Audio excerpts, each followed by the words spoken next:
Who is a stranger you saw once but still think about sometimes? When I was around 8, my mother and I were at a bank standing in a line behind a guy with 2 fingers missing on one of his hands. He caught me staring and started telling me a long-winded story about how he'd gone to a gator show in Louisiana. The tamer did a trick where he had the gator hold its mouth open as he swiped his hand between the teeth 3 times. He then offered a cash reward to anyone in the audience who could repeat the trick, and the man telling me the story had volunteered. He went up to the gator and had it open its mouth. He swiped his hand through and nothing happened. He swiped his hand through again and nothing happened. He swiped his hand through a final time and nothing happened. The man then told me to always make sure a lawnmower is off before I try to unjam it. That reminds me of a man I met at a homeless shelter when I was volunteering once. We sat and talked for a while and he starts telling me this story that went something like this. Once I was driving home on the freeway and this ambulance goes screaming by. They drove too fast around a curve and the back doors swing open and out comes this body on a stretcher and a bunch of other stuff. So they pull over, put the stretcher back in, and drive off. I had pulled over at that point and noticed that they had left a box that fell out. I looked inside it and it was a cooler with a human toe in it. I was horrified. Who do you think I called? By this point, I'm horrified because he sounds completely serious, so I just shake my head. And he goes, "A tow truck!" I will always remember that guy. He was funny and so nice. An insanely old lady walking down the road. Her back was so crooked it looked like she was bent 90 degrees at the waist. She stopped next to a park, pulled out a carton of eggs, and started throwing them at the pigeons. I feel that it was an essential formative experience for me. A random girl I sat next to on the subway. We both read our books the whole ride. At her stop, she said, "It was really nice riding with you," and left. We hadn't spoken or made eye contact the whole time. You fool, she was the one! Ain't gonna lie. The thought has crossed my mind. When I was 9 years old, I went to Walmart with my dad. We were standing in line at the checkout and a couple of pennies fall out of the coat pocket of the guy in front of us. I remember that he was an elderly black guy because I grew up in rural New England and didn't know many people of color. So I reached down and picked them up because I'm a little kid who thinks 3 pennies is a significant loss, and I'm really nervous because I don't like talking to strangers. But I got his attention and said, "Sir, you dropped this." And I gave him the pennies back. And he said, "Oh, thank you. But you know what? I also dropped this and this." And he literally starts taking handfuls of change out of his coat pockets. For he leaves this huge pile of coins on the conveyor belt, and he gives the whole thing to me. I've never broken my childhood piggy bank, but let me tell you, something like half of the coins in there were from that one guy. I have no idea who he was or why he decided to give me all the change in his pockets, but it felt like one of those fairy tales where the good witch disguises herself as an old person who needs help to secretly test people's characters and reward good deeds. That reminds me of the older couple that my daughter charmed while we were waiting in line. They asked me if they could give her $1 for being a good girl, and I said, "Oh no, you don't have to do that." And the lady said, "I know I don't, but I want to." I thought it was such a sweet gesture, and it really made our day. 2 weeks before Christmas, I'm at Target with my 4-year-old son. We're in the toy aisle, and he finds a large, expensive remote control helicopter that he likes. As it's 2 weeks before Christmas, no way am I buying this, so I tell him no and to put it back, which he does. There's an old man watching us in the aisle, and right after my son put the helicopter back, the man picked it up and was looking at it. We finished our shopping and were at the checkout when the old man gets behind us in line. The only thing he's buying is the helicopter. I assumed he saw how much my son liked it and decided to get it for one of his grandkids or something. As we were leaving the store, the old man catches up with us and tells my son that he was very proud of him for not complaining when I told him to put the toy back, and proceeds to give my son the helicopter. I tried to refuse, to say I couldn't accept such an expensive gesture. It was $100, but the man insisted. He had such a smile on his face. I had to relent, but he made sure that my son understood why he was doing this. To this day, my son calls it his good boy copter, because he got it for being a good boy. In addition, my son is prouder about telling people why he got it than he is showing it off. I often wonder if that man has any clue what a huge impact that had on me and my son. It was wonderful. Was walking in Times Square about 15 years ago, and a creepy guy was walking next to me for a long time, saying super inappropriate things. Out of nowhere, an older man came up to me and was like, "Susan, don't walk so fast. Mom and I didn't know where you went." That man saved me and walked me to work. I think about him often. I'm afraid I'd be the idiot who doesn't play along if this ever happened to me. I just remember he got close enough to ask where I was going, and then asked if I would like it if he would walk with me to my destination. I said yes, really shaken up. I was eating at a restaurant seated at a window that looked out onto the main street. I saw an old man walk by after getting off his phone. His hands slowly started covering his mouth, breaking down into tears. He'd obviously heard some bad news. I still think of him and the situation he found himself in. This man in a Red Sox hat that I met on a connecting flight from Pittsburgh to California. We both forgot our neck pillows and decided to go with each other to buy some because a kiosk had a buy one get one 50% off sale. He ended up paying for mine too. I think about him every time I board a flight with that neck pillow. A woman and I waiting in line at a Walgreens bathroom during the Boulder, a big-ass race in my town, had made a pact to split the cost of a box of tampons. She was like my bestie for those 5 minutes, and that was that. I don't think about her every time I use a tampon though, to be honest. That'd be weird. The older gentleman knocked on my door one day and asked if he could possibly come inside and revisit the home in which he had lived for over 55 years ago. It was a pleasure to show him around and to hear his recollection of things that had happened within those walls many years ago, some of which were eye-openers. I never saw him again because he was visiting from the other coast where he now lives. Still, he told me tales of the house and neighborhood I won't forget. You now have to do the same if you move out someday and tell the tales of 2 generations. Soon it will become the house's curse. I was probably about 8 and in this daycare section of some church when I hit my knee on something and said, "Ow," because it hurt. And this guy with a mop just stops in the middle of the hallway and stares me dead in the eyes and says in this sadistic Donald Duck voice, "Oh, did you get a boo-boo?" and walks away. It was probably one of the most unsettling things I've experienced. That actually sounds terrifying to me, especially for an 8-year-old. I work at a library and a few months ago we were closing up and the supervisor found a man who had no legs in a wheelchair that had fallen asleep in the stacks. She politely woke him up and told him that we were closing in a few minutes and asked if we could call someone for him. He said he didn't have anyone and he basically refused to leave. This was in the middle of winter in Iowa, so the supervisor feels terrible about throwing him out and calls our director and the police to help him find a place to stay. The director shows up and tells the man that we have closed and that the police are on their way, at which point he decides that now he would like to leave. He leaves and wheels himself across the parking lot and out of sight, and of course, then the police show up. Apparently, this guy is basically a missing person and his family has been looking for him for months. The cop circles the neighborhood looking for him, but he was gone and never came back to the library. I just hope that he's okay. I wonder if there was snow and they could have followed the wheelchair tracks. Had a long conversation one afternoon in Washington Square Park with an old man who saw me looking at pigeons and started talking to me about bird behavior. We wound up talking for like 3 to 4 hours, and he was pretty wise and kind of eccentric, never mentioning any family or anything. I never saw him again. I assume if you live in New York City, you never see the same people twice. You would think so, but somehow this is actually not so all the time. It's a phenomenon my friends and I have all noticed and call secondary characters. Somehow, in a city of millions, you do somehow just get a few people in your life who just pop up multiple times in unrelated places consistently. But for the most part, you're right. It'd be plenty easy to never bump into someone who lives only a block away. I was with a friend doing a tour around Norway. We were in a park and this guy, curly hair, around 40 years old, smiled at us. The happiest, nicest, beautifulest smile of all. He walked away, and we turned to look at him. He was looking at us too, and waved at us. I like to imagine he is still smiling at people in this park and being happy. He was definitely trying to act normal while tripping balls. Most definitely tripping balls. I was the happy smiler when tripping balls on mushrooms once. I made an old couple stop and tell me how cute I was. Freaked me right out. So I was waiting in a line of traffic with my father for an air show. I was so excited that I had been smiling at and waving to random strangers for most of the drive.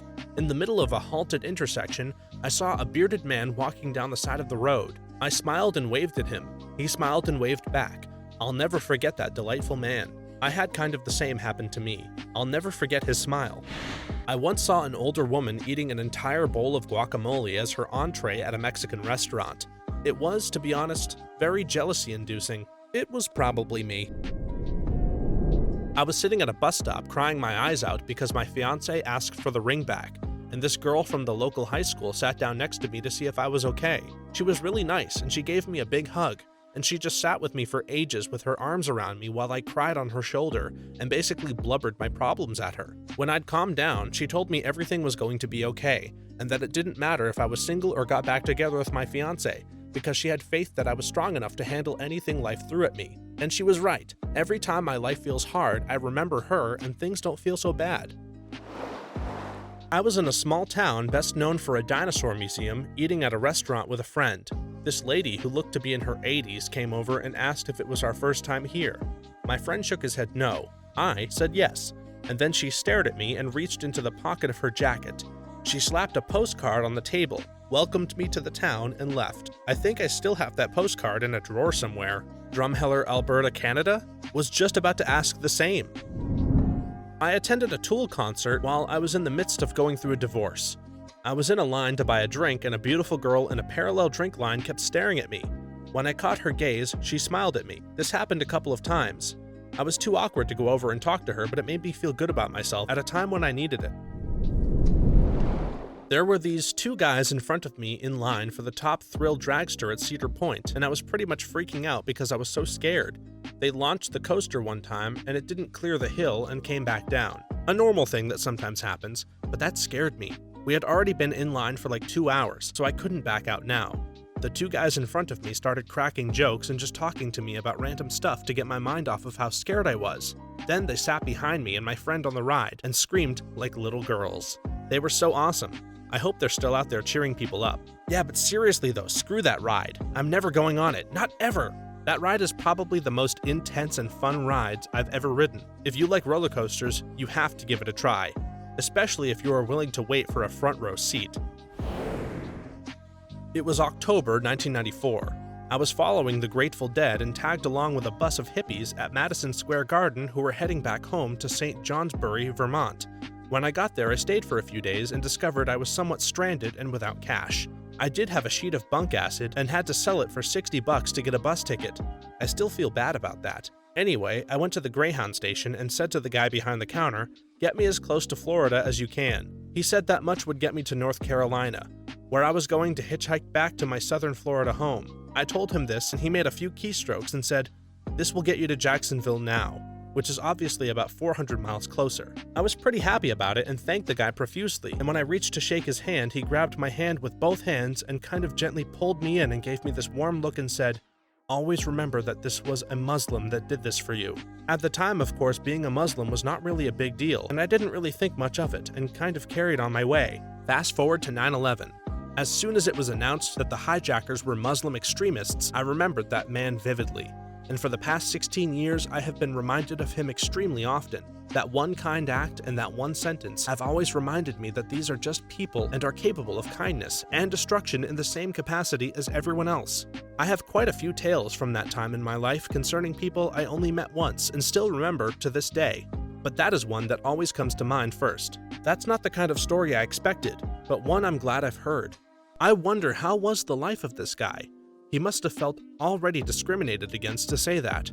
I wonder how he's doing. It's kind of odd. I mean, the guy is in Vermont in 1994.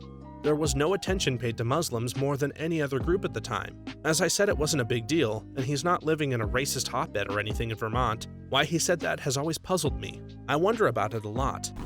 When I was a kid, we didn't have a lot of money, so we often shopped at thrift stores. What I loved about that was that you could get 10 books for $1. So I would plant myself in front of the book section and make piles of which ones I wanted to get, and then decide after I'd gone through them all. One day, an older lady saw me sitting with my piles and asked if I liked to read. I told her I did, and I showered her with a few of the books that I'd found and liked. She smiled and then pulled $1 out of her purse and handed it to me and said, "Promise me that you'll keep reading." I was so happy and immediately stood up and said that I would.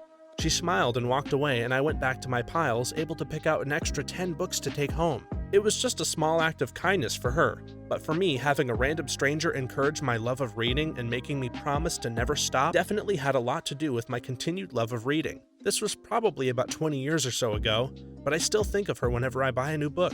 It sounds like such a small thing, but reading is an expensive habit for a kid with no money. I went to a church book sale, and the old ladies running it literally handed me a giant bag and told me to fill it for free. I ended up with some random books because I might have been crying a bit too much to read the titles. The same weekend, a guy at a garage sale gave me a huge box of Stephen King books after a slightly scary conversation about how I was too young to be a fan. To this day, I give boxes of books to any kid that seems interested. I want to be that person for someone. A kind stranger gave me $2 so I didn't have to lose money by overpaying with a $10 bill to go fishing. My wife and I were outside an entrance to a camp/fishing lake that was self-pay. It was $3, but I only had a $1 bill and a $10 bill. A stranger happened to walk up and pay for himself and his friend, and I was telling my wife this and asking her if she had any. The stranger just said, "Here you go, man," and handed me $2. The fish that day were not as generous, though. Not a single fish was caught. An old guy who was in the hospital bed opposite my dad was in a bad way, and his wife and daughter were visiting him. Sat there for a couple of hours watching them look after him while he was coughing crap up and helping him drink water through a straw from one of those little plastic cups that you get in the hospital. The daughter, who had come up from London, was telling them about her kid who was learning about dinosaurs and would talk for ages about them. Didn't speak to them, but shared a kind of sad smile with the daughter, who looked pretty distraught by it all. Came to visit the next day, and my dad told me he had a heart attack in the middle of the night and was moved to an intensive care ward. Never found out what happened to him, but I still hope that he got better and he got to see his grandkid again and talk about dinosaurs with him. I was at a large coffee shop waiting for a friend a few years ago, visibly upset after locking my keys in my car right before getting frustrating news from my doctor. A guy was studying a few tables over, walked over with a folded piece of paper and passed it to me. Written on it was, "Whatever it is, don't worry. Life has a way of sorting itself out," and walked away and left me to it. He later came back with a napkin because my mascara was running and offered to call AMA for me. Stand-up guy. Should have at least asked his name. So thanks, cute coffee shop guy with the star tattoos on your arm. You still cross my mind every now and then. The pizza guy in the little pizza store across the street from my dorm 14 years ago. I was having a bad week and wasn't sure where I was heading in terms of the next few semesters of school and whether I even wanted to stay where I was. I must have had a nasty look on my face when I ordered the pizza because he said half-jokingly if there was a problem. I replied, "I don't need any more problems." He looked at me, 30-plus years old, wearing a paper cap and an apron, working for a hole-in-the-wall, third-rate pizza shop. "You want to switch problems? Is that what you're telling me?" I simultaneously cheered up and got more depressed at the same time. I'm probably going to use this line at some point. Bonus: I look like I have significantly fewer problems than I actually have. I never even saw him. On a long late-night drive, me and this van spent a couple of 100 miles just following each other and occasionally swapping places. When he finally turned off the motorway a few junctions before my own exit, I thought about giving him a goodbye flash of the lights, but hesitated in case it was all in my mind. And then he gave me a flash of his hazard lights as he went. That's the best part of long drives, random driving buddies. The girl who flirted with me when I was picking up a personal pizza from a Target cafe. I wasn't wearing anything special. My hair was meh, and I spoke to her for all of 30 seconds, but she was smiling, blushing, and complimenting me at every turn. As a woman, it's hard for me to pick lesbians out of a crowd, especially the ones that aren't stereotypical butch or whatever you want to call it. I never expect to see one in the wild, as it were, but that day I'm pretty sure I did, and I immediately not regretted at least getting her phone number to be friends. I'm a dummy. Australian here. We have targets, which we pronounce target. But what's a personal pizza? All pizzas are personal pizzas. In the fall of 2001, I sat across from a girl on the bus. She was college-aged like me, beautiful and exactly my type, and was reading The Lord of the Rings, my favorite book, whose film adaptation was due in theaters later that fall. She was like a unicorn. I ran through a variety of self-defeating scenarios in my head and ended up never talking to her. I think about her every so often. Next time it happens, don't hesitate. Even if she's not interested, I think she would have liked to be called a unicorn. When I got my first positive pregnancy test, I went to the store to get a onesie to surprise my husband. There was a booth wrapping presents for donations, and the lady that wrapped the onesie for me was the first person I ever told that I was pregnant. She cried happy tears for me. I wish I knew who she was so that I could tell her how my husband reacted. Thanks for watching until the end. If you have a story to share, please do so in the comments below. Then be sure to like this video, subscribe, and hit the notification bell so that you know when our next video is available. For more videos just like this one, please stop by our channel. Thanks again, and see you next time!